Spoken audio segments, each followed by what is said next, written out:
Have you ever felt like you were living in the shadow of someone else, no matter how hard you tried to be seen? I spent my entire life competing for my parents' attention, always falling short of my twin sister Olivia's shine. But one day, everything changed. My name is Emma Matthews, and after years of feeling like the forgotten twin, I found myself inheriting more than just a car from my grandparents. This unexpected windfall would force me to finally take control of my own life, stepping away from the toxic hold my family had on me. Want to know how I turned everything around? Keep watching and don't forget to subscribe for more. I'm Emma, and I entered this world just minutes after my twin sister, Olivia. Those few minutes might as well have been years, considering how differently our lives would unfold from that point on. Our parents, Susan and David Matthews, lived in a suburban home in Connecticut. Mom worked as a real estate agent, always impeccably dressed, her nails perfectly manicured, her suits designer. Dad ran his own small accounting firm, spending most of his days buried in spreadsheets and tax forms. They seemed like the typical middle-class family, except for one glaring detail: their obvious favoritism toward Olivia. I first noticed it when we were about 5. It was subtle at first, the kind of thing you might miss if you weren't living it every single day. While other parents of twins dressed their children alike, celebrating their shared identity, our parents made sure Olivia stood out. We'd go shopping, and Olivia would get the new Nike sneakers while I got the clearance rack specials. She'd get the real Barbie dolls, and I got the knockoffs from the dollar store. Even our birthday parties felt uneven. Olivia's share of our cake always seemed bigger, her pile of presents always higher. These little moments added up, like stones filling my pockets, weighing me down day after day. When Olivia got her ears pierced at 6, no one even asked if I wanted mine done too. When she started ballet lessons, I was told we couldn't afford 2 sets of classes. But somehow, there was always money for Olivia's growing list of activities: gymnastics, piano, art classes. Our early childhood photos tell the story better than I ever could. In every family picture, Olivia is front and center, usually in some frilly dress from an expensive children's boutique. I'm always somewhere in the background wearing whatever was on clearance at Target, looking like an afterthought in my own family portraits. Maybe they just don't see it, I remember telling myself late at night, staring at the glow-in-the-dark stars on the ceiling of our shared bedroom. Olivia had twice as many stars on her side of the room.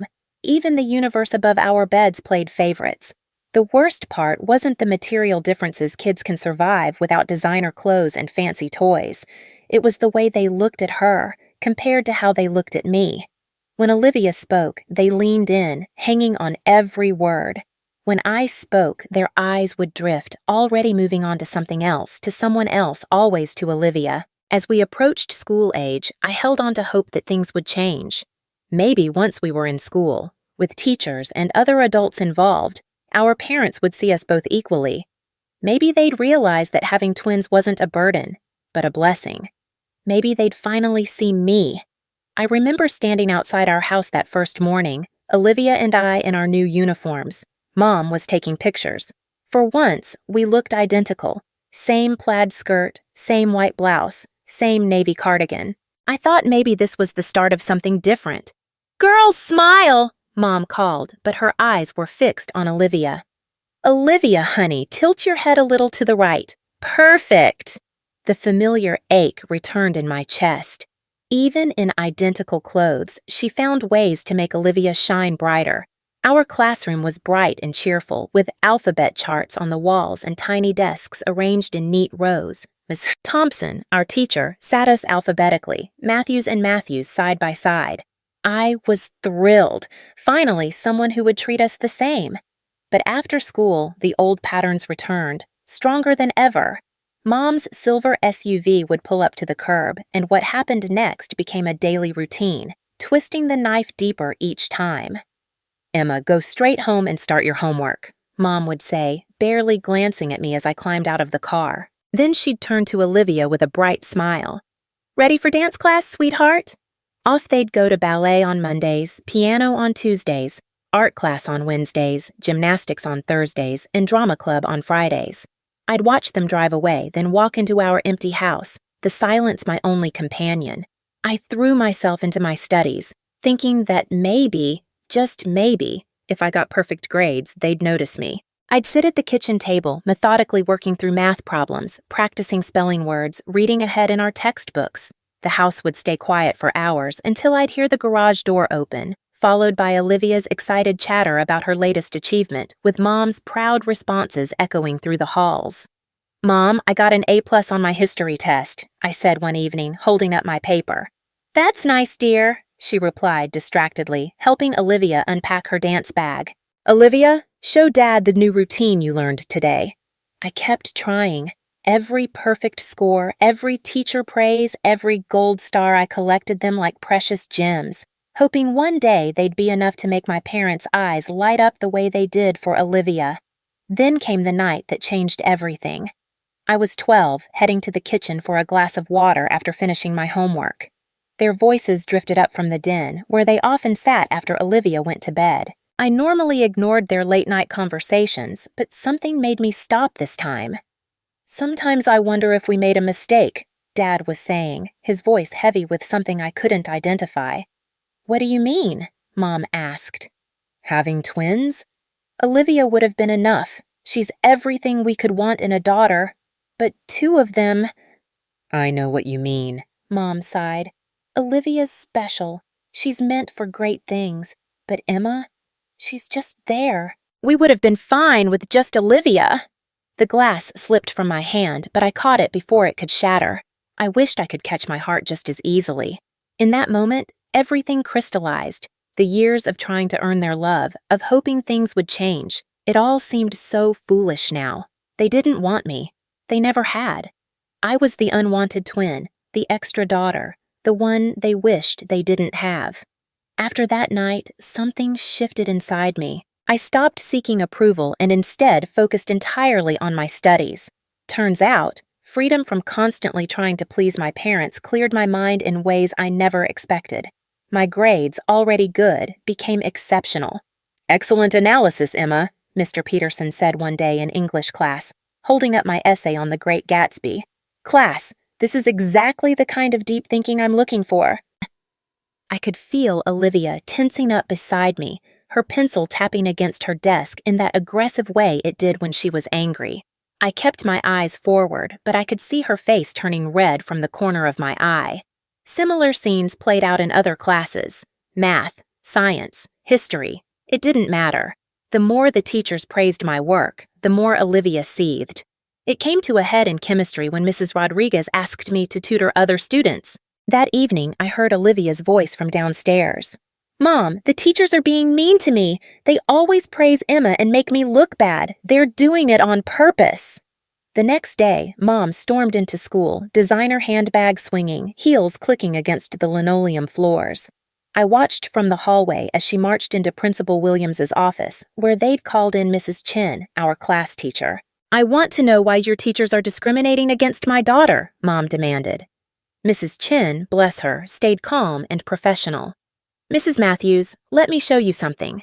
She pulled out our progress logs, laying them side by side. "Here are both girls' records. Emma consistently scores in the top percentile in all subjects. Olivia's grades are—" "Are you suggesting my Olivia isn't smart?" Mom interrupted. "Not at all. I'm merely pointing out that Emma's academic achievements are—" "This is exactly what I'm talking about. You're all biased against Olivia." No amount of evidence could ever change her mind. That day when she came home, I overheard her telling Dad that the teachers were clearly biased against their precious Olivia. By 16, I was exhausted from constantly asking for pocket money and watching Olivia receive hundreds of dollars for simply existing. I applied for a job at the Coffee Bean, a cute little cafe just a few blocks from our house. It wasn't glamorous, but the independence it gave me felt like a breath of fresh air. Plus, my coworkers actually seemed to appreciate me, a rare experience in my life. Of course, Olivia couldn't let me have even this small victory. "Oh my God, you're actually going to be a waitress?" she said one morning as she watched me slip into my uniform.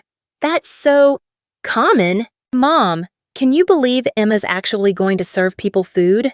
Mom made a disapproving sound, sliding another $100 bill across the table to Olivia for her shopping spree. That's when a memory surfaced, a heated phone call I'd overheard years ago where Mom had shouted, "I don't want anything to do with you anymore. You're embarrassing with your tiny house and your budget clothes. I've moved up in the world." She'd been speaking to her parents, my grandparents, whom I'd never met because, according to Mom, they weren't good enough for her new lifestyle. That evening, while Mom and Olivia were out on yet another shopping spree, I sneaked into Mom's home office. In her address book, under D4, Do Not Contact, I found it. An address in the older part of town. The next day, instead of heading to my shift at the cafe, I took a bus to a small blue house with a well-tended garden. My heart raced as I walked up the path, unsure of what to expect but certain I had to try. I raised my hand and knocked. The door opened, revealing an elderly couple. The woman had gray hair tied neatly in a bun, and the man wore wire-rimmed glasses. They looked at me with confusion until I spoke. "Hi, I'm Emma Matthews. I think you're my grandparents." Their jaws dropped in unison. My grandmother put her hand to her mouth. "Oh my God, Frank, it's really her." They invited me inside, and suddenly I found myself sitting in their cozy living room, sipping tea from delicate cups, as they couldn't stop staring at me. "You look just like your mother did at your age," Grandma said softly before changing the subject. That first visit turned into many more. I'd tell my parents I was working extra shifts at the cafe, but instead I'd spend hours with my grandparents, bringing them pastries and cookies from work. They were wonderful listeners, truly interested in my life, my studies, and my dreams. For the first time, I felt seen. Then came graduation day. It was classic Matthews family style, everything focused on Olivia. When they called my name as valedictorian, my parents barely clapped. But when Olivia walked across the stage, they cheered and hollered as if she'd just won an Olympic medal. I should have been prepared for what happened next, but somehow they still managed to shock me. "Girls, we have exciting news," Mom announced at breakfast, practically bouncing in her seat. "We're celebrating graduation in Hawaii." For a brief moment, my heart soared. I thought maybe, just maybe, this time. "Honey," Mom said, turning to me, her voice dripping with false sympathy. "We only got 3 tickets for us and Olivia. You understand, right? Someone needs to stay home and watch the house, and you have your job at the cafe." Olivia didn't even try to hide her smirk as she stirred her orange juice. "Don't worry, sis. I'll send you lots of pictures of me living my best life on the beach." The next morning, I watched from the front door as they loaded their expensive luggage into a taxi. Olivia turned back, waving with exaggerated enthusiasm. "I'll make sure to send you beautiful photos from Hawaii. You can look at them between serving tables." As soon as the taxi disappeared around the corner, I pulled out my phone with trembling hands and called my grandparents. The tears I'd been holding back finally spilled over when I heard Grandma's voice. They went to Hawaii without me," I managed, choking on my sobs. "They just left me here like I'm nothing." "Oh, sweetheart." Grandma's voice was soft but firm. "Come over right now. We'll have our own graduation celebration." I drove to their house, still wiping away tears. As I turned onto their street, I noticed something unusual, a brand new Mercedes C-Class sedan parked in their driveway, gleaming in the summer sun. It looked completely out of place next to their modest home. "Whose car is that?" I asked as I walked up to their front porch. Grandpa's eyes twinkled as he held up a set of keys. "Yours. Happy graduation, Emma." I stood there, mouth open, sure I'd misheard him. "What? But how?" "Come sit down, dear." Grandma patted the porch swing. "We have something to tell you." They explained how, after Mom cut ties with them, they'd invested their modest savings in several tech startups. Those investments had paid off spectacularly, but they'd chosen to keep living simply in their familiar home. "Your mother left us because she felt we were too poor, too beneath her," Grandpa said, shaking his head. "The irony is we're probably wealthier than she is now. We just don't feel the need to show it off." "We've been waiting for the right moment to help you," Grandma added, and this seemed perfect. I hugged them both, overwhelmed by their generosity and love. They ushered me inside, where they'd prepared a beautiful graduation lunch. The table was set with their best china, and a congratulations graduate banner hung across the dining room. Over homemade lasagna and garlic bread, they asked about my college plans. Actually, I said, feeling proud, I got accepted to Princeton with a full academic scholarship. I start in the fall. Their faces lit up with genuine joy, so different from my parents' lukewarm reaction when I told them. "That's wonderful!" Grandma exclaimed. "But what about housing? The scholarship covers that." "Well, I was planning to live in the dorms." "Nonsense," Grandpa cut in. "We'll get you a nice apartment near campus. Something safe and comfortable where you can focus on your studies." Just then, my phone buzzed. It was Olivia, sending a photo of herself lounging on a Hawaiian beach, captioned, "Wish you were here." Not.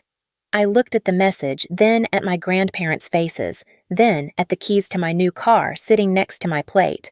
For the first time in my life, I didn't feel like the lesser twin. 2 weeks crawled by. I spent my days working at the cafe, visiting my grandparents, and preparing for college. Each evening, my phone would buzz with another notification. Olivia posing on different beaches, dining at expensive restaurants, or lounging by infinity pools. Each photo was accompanied by increasingly obnoxious captions. "Living my best life while someone serves coffee. This is what success looks like." Some people vacation in Hawaii. Others just dream about it. Then came the day of their return. I was in the living room pretending to read a book while watching through the window. The taxi pulled up and I couldn't help but smile as I saw their reactions unfold in slow motion. Mom noticed at first. She stopped so abruptly that Olivia walked right into her, dropping her designer bag onto the concrete driveway. Dad, struggling with their expensive matching luggage set, nearly tripped over them both. "What is that?" Mom's voice carried through the front window, high-pitched and sharp. She was pointing at the Mercedes as if it might bite her, her perfectly manicured finger trembling slightly. Is that a new C-Class?" Dad stammered, his jaw hanging open. "The latest model." I took my time walking to the front door, enjoying every second of their confusion. Their tans seemed to pale with each step I took. When I stepped onto the porch, they all turned to stare at me like they were seeing a ghost. "Whose car is that?" Dad demanded, his face reddened from both the Hawaiian sun and shock. I twirled the keys around my finger, the way Olivia always did with her designer purse straps when she was showing off. "Mine." Olivia let out a bark of laughter, but I could hear the uncertainty in it.